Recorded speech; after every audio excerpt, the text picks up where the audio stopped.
Bet iedomājies, ja tev būtu uzņēmums, kuram ieņēmumi ir 15,1 miljardus, tu sarēķini izdevumus un tev ir 17,1.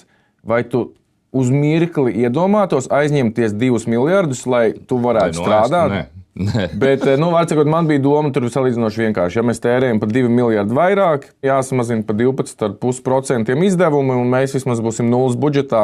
Siliņa premjera teica, ka nekādus daužus nevajag, jo mums jau ir organizācijas, kas mums stāsta, kas mums jādara. Un, ja tu šobrīd ieteiktu, tad samazinām, ejam uz nulles budžetu, samazinām par tiem 12% ar pusi izdevumus, tad kāda būtu atbilde?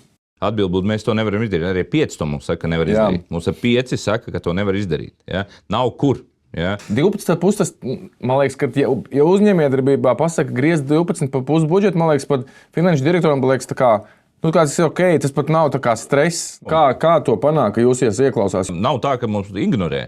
Mēs esam pie gala pārāk pat daudz. Mums ievelk tādās, kā es jau minēju, diskusijās un stundām garās sarunās un darba grupās.